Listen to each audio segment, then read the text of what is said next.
closet bullets poured in through the door. Round after round was fired. 4 masked men stormed in, frantically searching for something or someone. When they opened the closet, that he was in, a shining blade stabbed out, striking one of them in the chest. Valor lunged, slicing another one into nothingness. One of the men managed to fire his weapon. Valor's hands were guided by the blade. It blocked at the bullets ricochet and hit the other 2 men. They laid on the floor, dead, where Lavinia was in.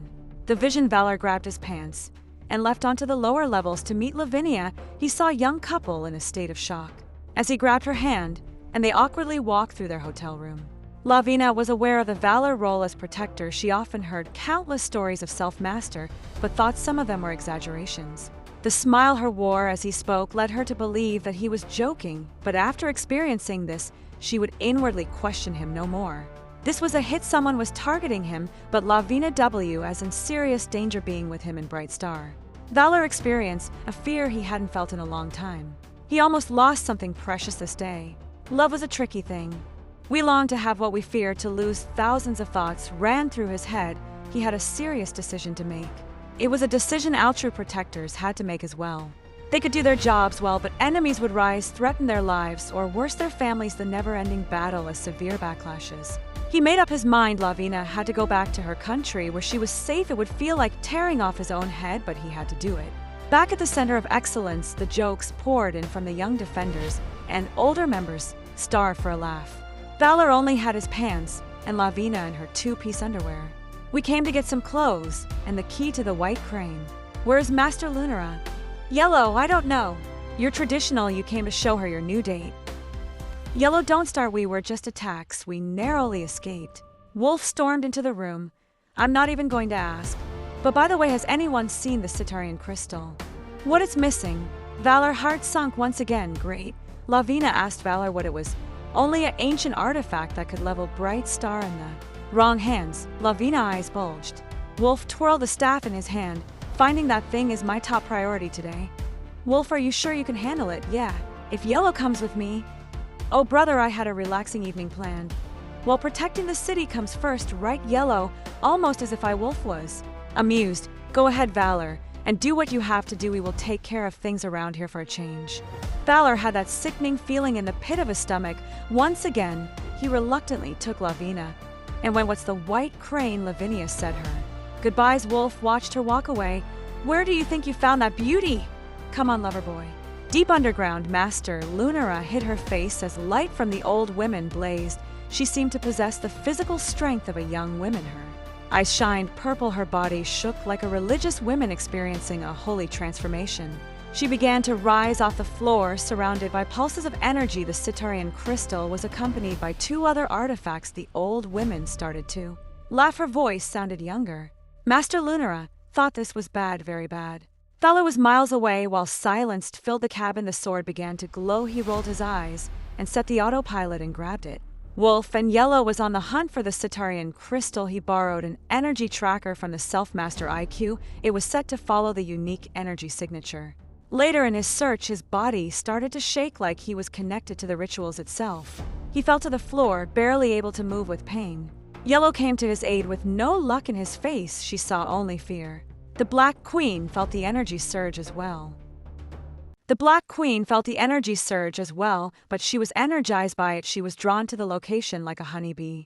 She grabbed her magic staff and beckoned. The ritual was over. The ritual was no longer so.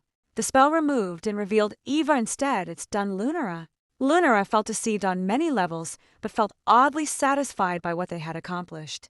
The fallen leader of the Self-Masters, Alex, was seemingly alive. He was on his hands and knee, breathing heavily. Lunara ran to hear and asked him if he was okay, but he didn't reply. What was wrong with him? Eva replied that she didn't know. He probably needs time to give himself.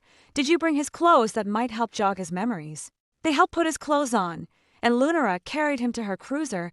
I've done it. I have brought him back to us alive as promised. Us? Yes, he's important to me as well. You know. In what way? Said Master Lunara. You were my rival for his love, but no longer Lunara. What do you mean? Take him, Lunara, and jog his memory.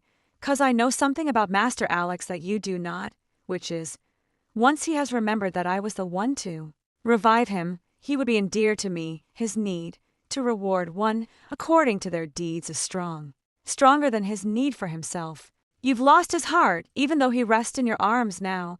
You're delusional, Eva. Alex loves me, your logic will fail.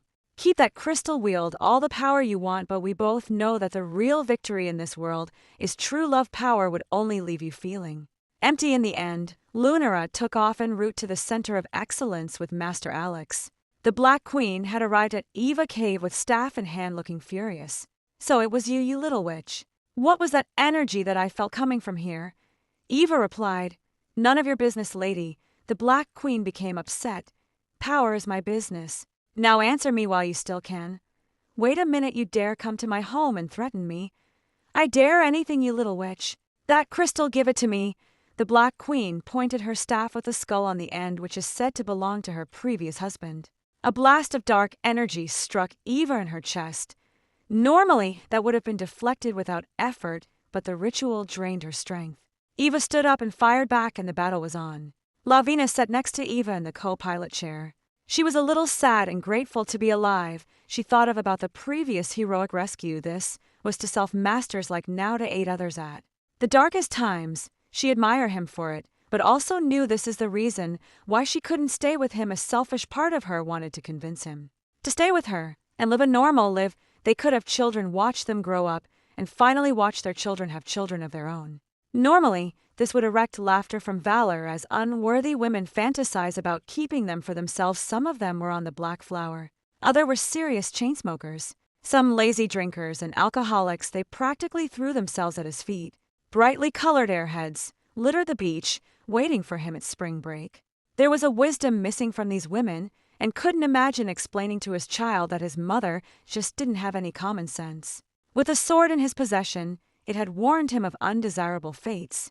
It had got him in his share of trouble as a defender, but the heads-up aspect was phenomenal. They landed, and Lavinia, his homeland, everyone was respectful and full of joy. She was treated like a princess all over her. She was her family. Welcome to Valor. Her father attempted to self-master. Salute her mother. Hug Valor like a lost relative found again after a short visit to her estate. Had to leave the sword, showed him where he needed to be. He regretfully left Lavinia, promising to return when he could. Brightstar City was not a good place to celebrate their love. Brightstar wasn't a bad place to live, it just depended on who you were. He went to the White Crane's equipment locker. Countless beings depended on his success, but he was not a bit worried. He wore a black stealth suit, bullet and fire resistant, but wouldn't do well against lasers and hand knives. His long dreads had to be tied in a ponytail for this one. He set the crane to rest underwater near the island and swam in the rest of the way through the night. The place was quiet, with a few men and women who resembled his family members. They were working in the fields. This isn't how he remembered the place. Where are all the people, the music, the dancing, the happiness? Valor continued his investigation. The next morning, he was recognized by a few locals. Many were cooperative. Then he learned the horrible truth of what was going on. Women were summoned by soldiers through the night. They were never seen again. Men were slaughtered if it were to their benefit, their possessions taken and divided among the aggressors. The injustice filled him with anger. In the center, Lunara was taking care of Alex. He was beginning to recognize her. He still couldn't speak, though not wanting to alarm the others. He kept him hidden in a secret room, in a healing chamber that was used as a storage room. It would have been impossible to keep him a secret if this was the old times. The place would be littered with students. These days only a few self-masters were on hand, and the place was very big. Kudo passed the time by dating unavailable women throughout the city. It was easy for to sniff them out. Dissatisfaction showed on their faces. Married women were excellent targets for him in their early years. They probably thought they would be whisked off to a place of love and romance. Instead, they were working, taking care of home, and sharing financial responsibilities. Repetitive circumstances made most women feel like they were in a rut. Countless people were cheating on one another all over. IQ had shared the staggering statistics. They used to laugh about it in the early years. Now Kudo inserted himself into the equation. He was currently juggling 5 women. 3 of them had children of their own. 2 of them were newlyweds, already dissatisfied. Right now, he was at a woman's home. Her name was Nadine. Her husband was a medical doctor. He was always busy. He provided for her. She had a good lifestyle. Kudo deemed that she also had a comfortable bed. Kudo enjoyed himself thoroughly. She made him dinner, and he ate it like a lion, and Nadine went to answer it. Surprisingly, it was her husband home early. Dr. Robert Nelson was a hard worker. He had a big heart. He was said that he had lost a patient today. She was 72 years old, but he knew he could have saved her.